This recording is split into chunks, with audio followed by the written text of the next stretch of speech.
Good afternoon. I want to thank everybody who joins us in this studio and online. I'm happy to see all of you here in Ukraine Media Center Ukraine Forum. My name is Olha Atamanova, and today we will be talking about an important topic, the topic dedicated to the opportunities for development of communities during the full-scale invasion.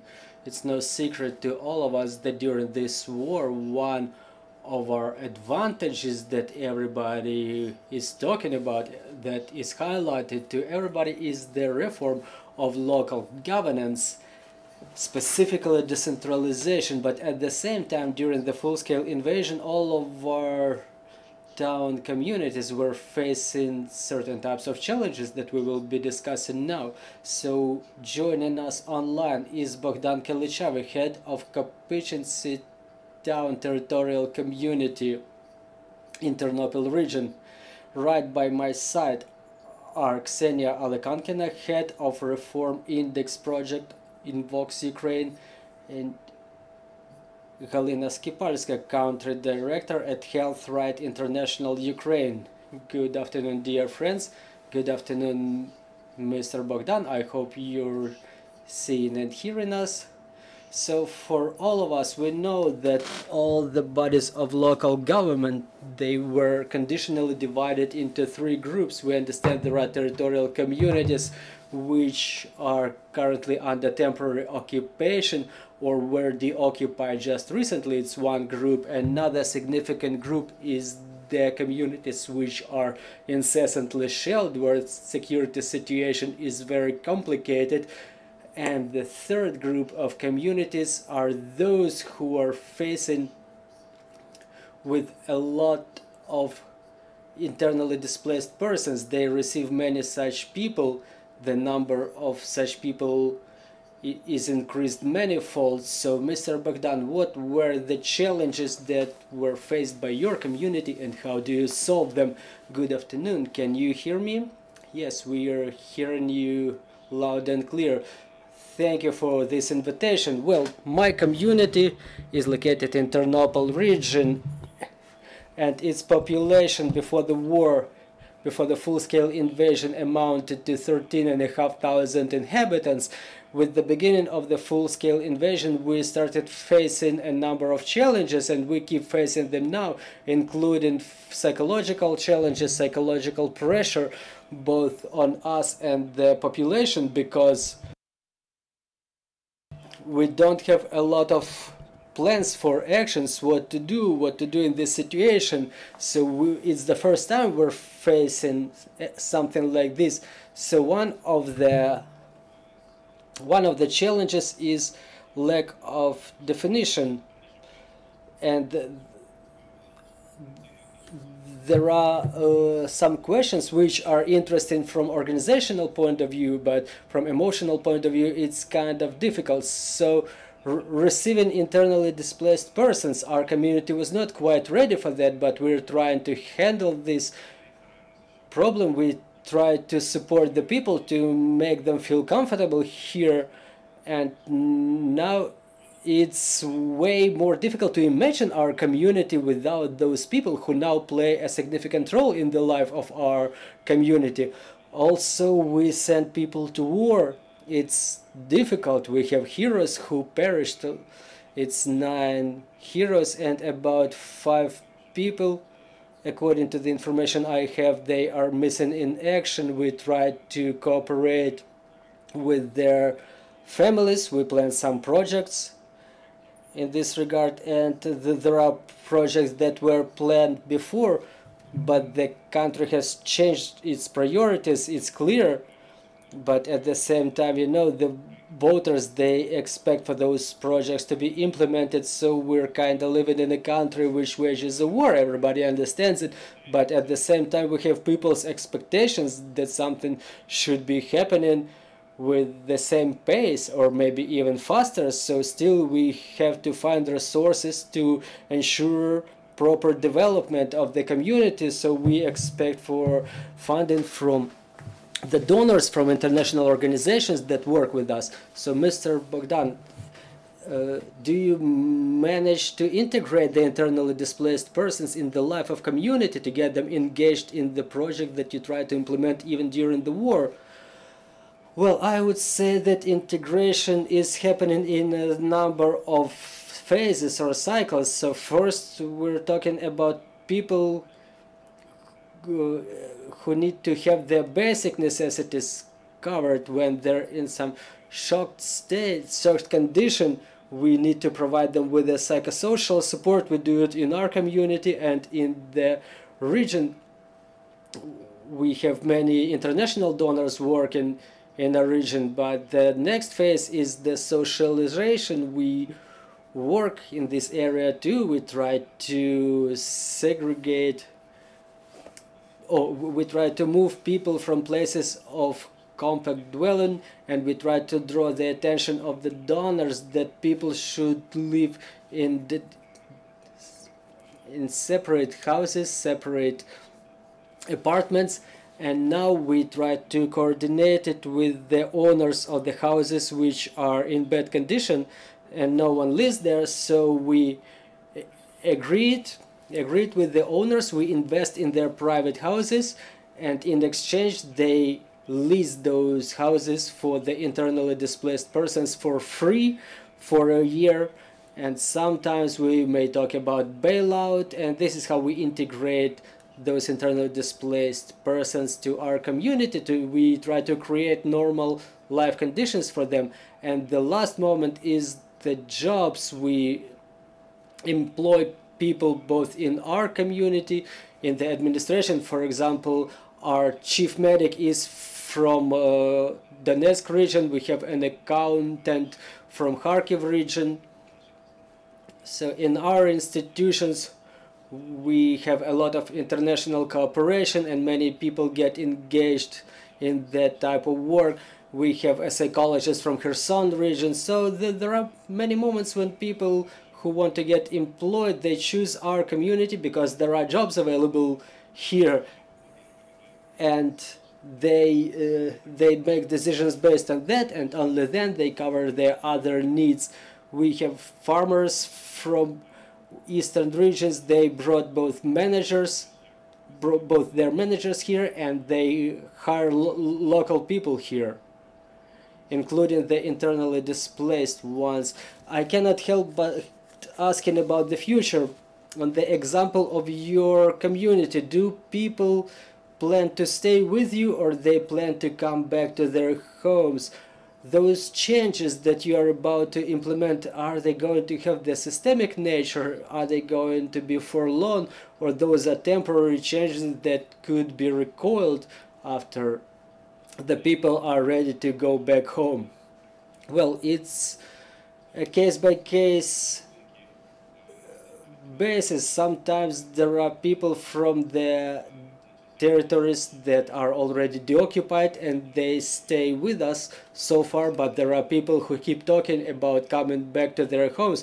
I think it depends on how much time would pass and to what extent they would be integrated in the life of our community, whether they see future with us. But at the same time, we cannot set any obstacles to make sure that people don't come back home in no case. And we even think that people who take active part in development of our community, we work on it on a level of idea. We would like to help them to rebuild their communities.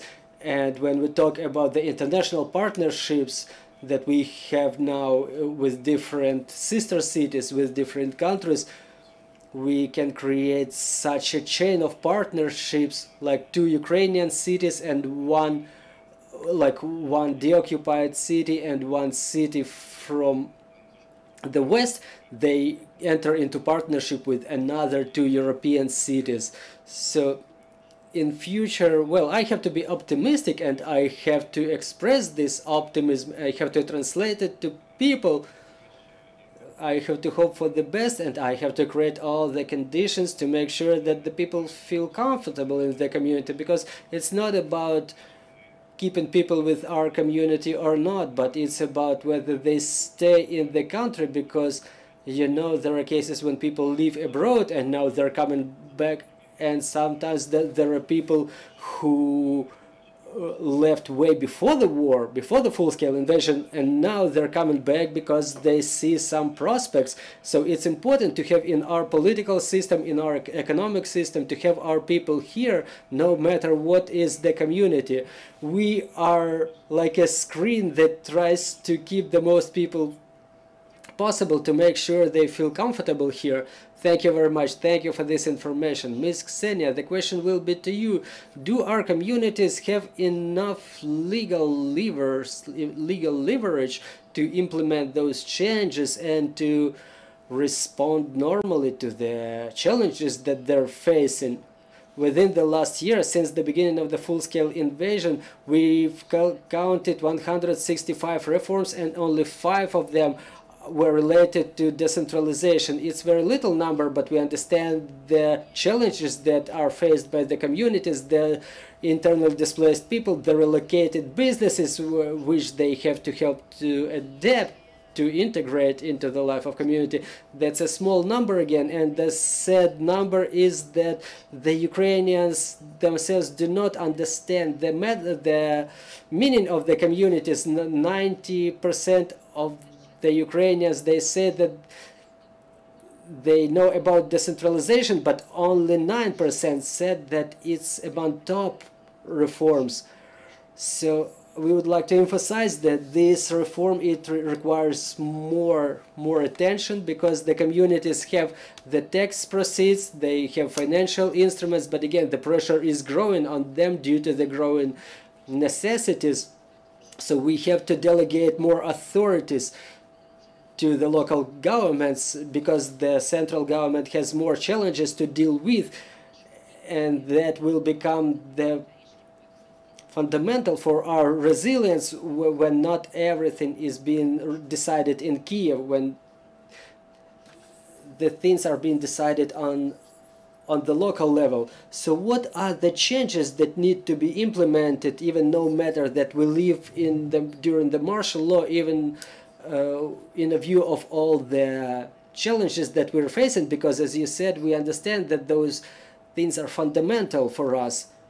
Well, now we're in discussion about the proceeds to local budgets, to the distribution of taxes. It's an important question, because many people live not at places of their registration, and they may be paying taxes by place of their registration, and the communities that accept them, they do not have enough financing, enough funding. So I think we should work out the issue how to make the communities more financially independent.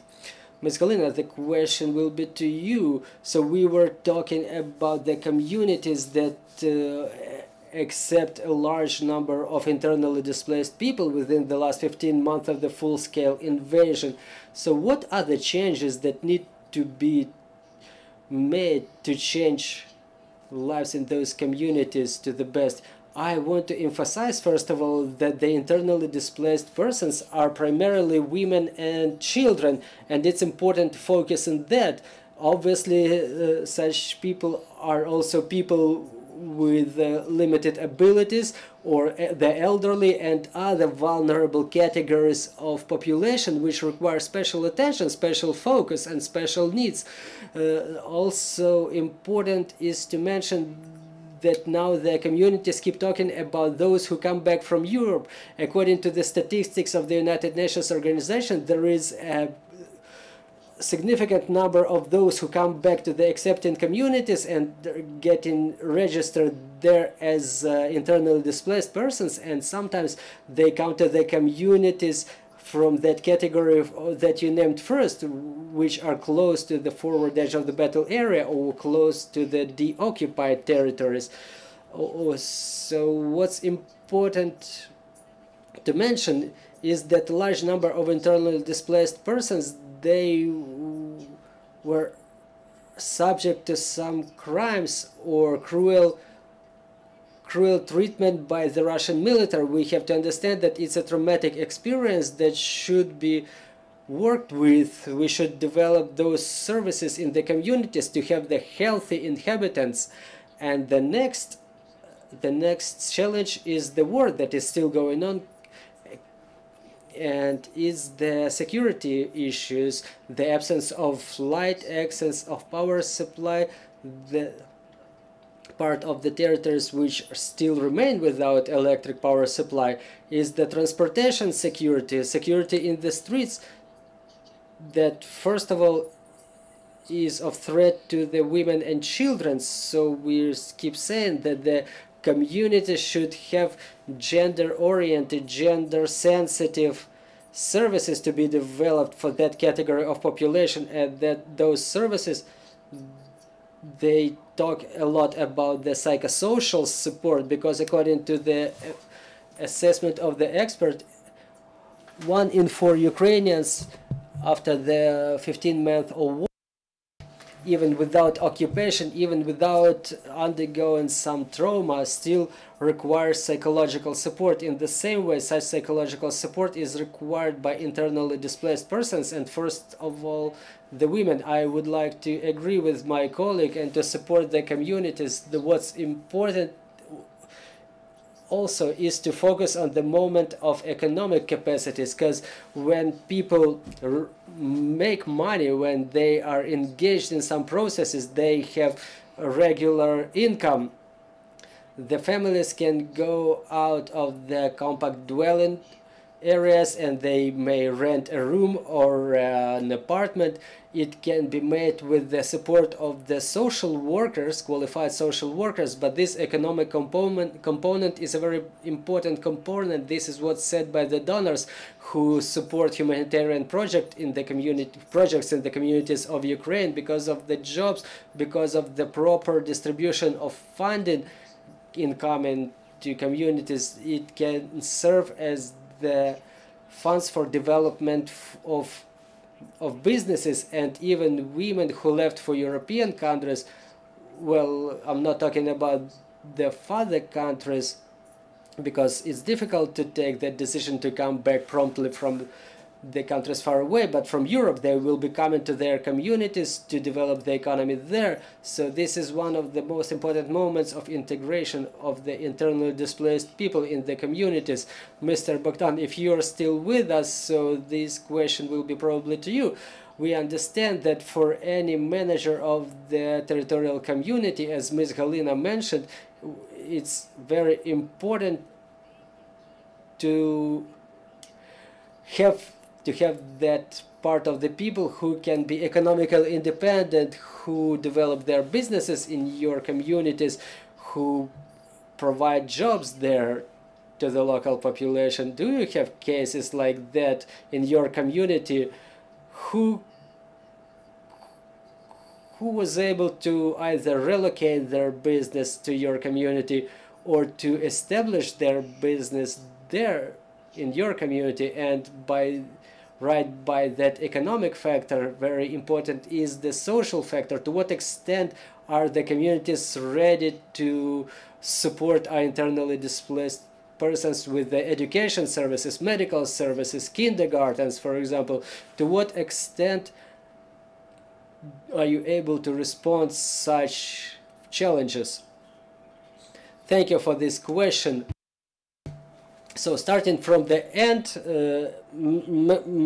medicine or education benefit from it, because in the system of coordinates of our state, now the money follows the patient, and now there are people who can be studied or medically treated, and it's even of benefit to the small communities, because due to the small number of patients, sometimes the hospitals are being closed in the small communities. So on the background of this crisis that was going on in Ukraine for the last decades, I think there is no problem in this area. The only thing I should mention is the shelters. We've already coped with that challenge on the basic level. I would say we've equipped the shelters here. As to the economic capacities, this is the area where we should continue developing. And talking about relocated businesses, they deal with manufacturing of office furniture, and in their niche they were one of the biggest in Ukraine and quite successful and up-to-date manufacturing capacities. So their business suffered a lot during the war. For a long time they found themselves in the middle between Russian and Ukrainian armed forces, and when they had to come to us, they procured a building and they required a lot of resource to renew their operations. They were able to bring something from occupation, and they were feeling difficult to restart their business, but now they have orders. Even we ordered some furniture from them for our kindergarten. So they're facing still some challenges, a lot of challenges, because they're not back on that level that they were working on before, but they make it. And when there are some programs or grants, we try to support them, because you have to read them very carefully.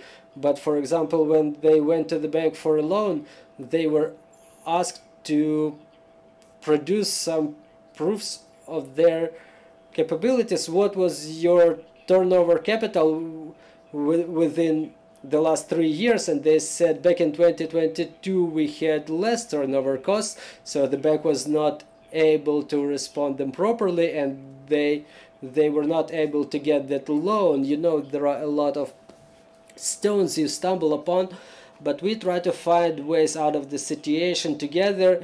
And at this phase we are those who come, they see that it's a good business, quite a high tech with proper management. They hire people, they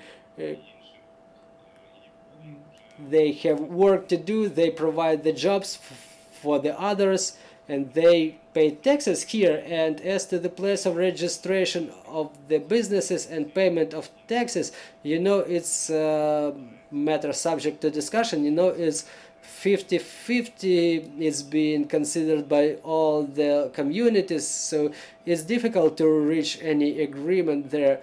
But when the private entrepreneurs could pay 2% instead of 5%, I would say that the west of Ukraine did not suffer in this regard, and some private entrepreneurs switched to 2%, and it doesn't always make sense. Like in the beginning of this press conference, we said that we may look at different regions of Ukraine in a different way, depending on how to what extent they suffered from Russian aggression, so that we don't lose our economic potential and only continue developing our economy. Dear colleagues, if you have any questions, please go ahead. Good afternoon. You have quite an interesting biography. You were working in Kyiv, Dnipro, Canada, and you made your choice to the benefit of Ukraine when you were nominated for the for this office of the head of local community. Don't you regret it? Do you manage to implement all of your ideas that you were planning? And if you don't, so why? Is it a lack of some legislation, or is it a lack of some mechanisms? In case it was up to you, how would you improve the process of decentralization? Thank you for this question. No, I do not regret. I think Ukraine has quite a good chance to develop. We are in focus of all the events. I have some international background before, and I was quite active. I'm trying to be active in the international arena in terms of local governance. I see feedback from my international colleagues. I see prospects of our country at this very moment. This is the place to be for the people who want development, who want professional development for themselves, and who want to develop their country. Regarding the plans, we have the program, and we try to adhere to this program. We try to implement the ideas that we were planning, and the most complicated even ones we still manage to implement them. And something intermediate is something that we planned in the beginning of 2022, which is not in line with the program, but more like operational plans, where we were co-financing some projects with the central government. We have not managed to do it due to the obvious reasons, but we try to find more opportunities. When you, for example, work with donor organizations, you cannot take into account only your interest. You have to put yourselves in the donor's shoes. You have to understand what they need, and you have to achieve the win-win result in any situation. So obviously it requires a lot more effort to implement your program, because you do like 80% what the donor wants and 20% of what your community wants. So it's important to have your team of people, and if you have them, you manage to do all of it. So I think in this regard everything will be fine. We will continue implementing our plans. As to the improvement of decentralization reform, what can I say? One of the biggest reasons, well, after I came back to Ukraine, I was more interested in local governance. And when I've seen this reform happening, I've seen the level of support of this reform by international organizations, international donors. We've taken the decision to come back to Ukraine from Canada with my wife. But if you submerge into details, there is a lot of complicated things that can be changed. But I think that the reform is quite successful when I compare it, when I communicate with other communities or communities of other countries. I see that we have more authorities.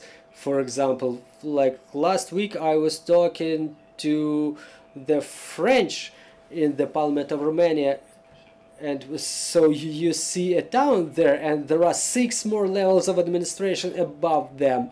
On the other hand, in our system, it's my personal thought, we have a lot of discussions about that. In many developed countries of the world, there is such an office as a city manager. It's not a political office, it's just a manager responsible for all the operation processes in the community, and they segregate strategic and political role versus operational. In our case, it all boils down to one office of mayor, and even deputy mayors, they are sort of political because they offer the decisions to be approved during the sessions, and they act during until the very end of the cadence of the mayor. We can discuss a lot here, but I don't think we have enough time for that. Thank you very much for your answer. We have another question. Just one small question. You mentioned that before the invasion there were 13.5 people living in the community. So what is the population of the community now? Well, now it's growing. It's difficult to estimate the number of internally displaced people. I think that it's about 750 of them left. Not all of them want to get registered. Many people just live here due to a number of reasons. And yes, we have a number, the amount of population grown a little bit. You can see it from more shops opening, from more business activities going on. It's not very comfortable for me to say so, because many communities, they are in different circumstances, in the different conditions, but even no matter all the complications, the blackouts, the fact that our warriors, including those ones from our community, they protect us, we still manage to talk about the development of the community. Thank you very much. I want to thank all of you for this conversation. I hope that our communities will develop no matter what, and we will be able to see it in our experience. And in a couple of minutes we will have the presentation of the research about the activities of Russians who limit the access of the Ukrainians to Ukrainian information field in temporarily occupied territories. So stay tuned. Work together for our victory and glory to Ukraine. Хлопець, ми хотіли з ним інтерв'ю зробити, бо я про нього прочитала, так там просто Послужний список фантастика, такий, що тягне, да. тягне. Треба їхати в відрядження. Дякую, дівчата. Дякую.